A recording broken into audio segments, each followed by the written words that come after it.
কোনো রকম মাংস লাগবে না, চিংড়ি লাগবে না, মাশরুম লাগবে না, কোনো প্যারা ছাড়াই, ইভেন ডিমও লাগবে না। এই থাই স্যুপটা যে কী যে মজা, যে কোনো মুদি দোকানে গেলেই এই প্যাকেটগুলো পেয়ে যাবেন।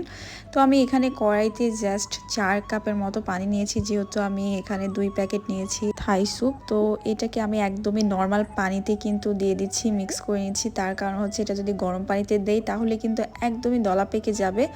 তো ভালো করে এখন আমি একটা খুন্তির সাহায্যে একেবারে মানে সুন্দর মতো নেড়েচেড়ে কিন্তু মিক্স করে নিচ্ছি। আর এখন এর মধ্যে দিয়ে দিচ্ছি কিছুটা, একদমই মানে যেহেতু 5-6 মিনিট মানে সিদ্ধ করব, তো ওই অনুযায়ী একদমই মিহি করে মুরগির মাংস দিলাম, কিছু আমার নিজের গাছে লাগানো লেমন গ্রাস। তো এখানে মুরগির মাংস না দিলেও চলবে, লেমন গ্রাস না দিলেও চলবে, ডিমের কুসুম না দিলেও চলবে, কিন্তু এগুলো আমি এক্সট্রা ফ্লেভার, এক্সট্রা টেস্টের জন্য আমি অ্যাড করে দিচ্ছি। আর এখানে একটু টমেটো সসও দিয়েছি যাতে কালারটা আরেকটু সুন্দর আসে। তো এই সব কিছু মিক্স করার পরে আমি ভালো করে নেড়ে দিচ্ছি, নেড়ে দিয়ে তারপরে আমি একটু ঢেকে দিব যাতে করে খুব দ্রুত হয়ে যায় আর মুরগির মাংসগুলো সিদ্ধ হয়ে যায়, কারণ এটা তো আমি জাস্ট 5-6 মিনিট ফুটাবো, এর বেশি না। তো এরপরে আমি হচ্ছে বারে বারে ঢেকে দিচ্ছিলাম আর একটু করে দেখে নিচ্ছিলাম, ঘ্রাণ নিচ্ছিলাম। তার কারণ হচ্ছে লেমন গ্রাসটা হচ্ছে আমার নিজের হাতে লাগানো, গাছ থেকে তুলে নিয়ে আসা পাতা। এত সুন্দর ঘ্রাণ বের হয়েছে, পুরো বাসাটা মোমো করছে। বিশেষ করে রোজা রাখার পরেও অনেকেই যদি একটু স্যুপ খেতে ইচ্ছে করে হুটহাট করে এভাবে বানিয়ে নিতে পারেন। তার কারণ হচ্ছে রোজা রেখে এত কিছু কাটাকাটি করে, চিংড়ির যে দাম বাবা, এই সব কিছু আসলে এক্সট্রা প্যারা হয়। তো আমি এভাবে করে মাঝে মধ্যে থাই স্যুপ খেতে মন গেলে নিয়ে চলে আসি।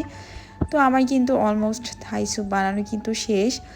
আর হচ্ছে রান্নাটা আসলে এক একজনের মানে আর্ট বলা যায়, যে যেভাবে করতে ভালো লাগে, যার কাছে ইজি মনে হয় সে সেভাবেই করবে। কিন্তু অনেক মানুষ আপনারা আছেন একটু ভিডিও দেখেই আপনারা দৌড় দিয়ে চলে আসেন ভুল ধরতে।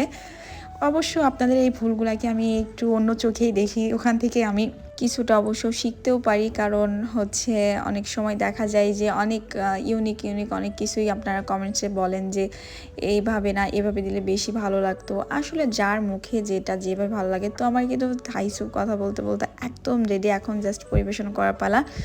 ওইদিকেও তো আমার বর মশাই একদম সে মানে করে আছে কখন আমি স্যুপটা তার সামনে নিয়ে যাব আর সে গোগ্রাসে গিলবে আর কি করার।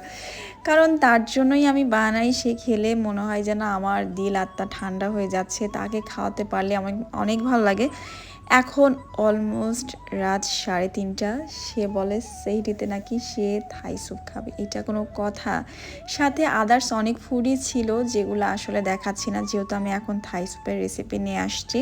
আসলে যেহেতু এটা সেরিতে বানাচ্ছিলাম তো একটু মন গেল আর কি আপনাদের সাথে শেয়ার করি। তো আমি একটা বড় বোলে নিয়ে নিয়েছি, বাকি আদার্স ফ্যামিলি মেম্বার্সগুলোকে আমি সার্ভ করে দিয়েছিলাম একে একে। তো ভালো লাগলে অবশ্যই লাইক কমেন্ট শেয়ার দিতে ভুলবেন না। আজকে এই পর্যন্তই, আল্লাহ হাফেজ।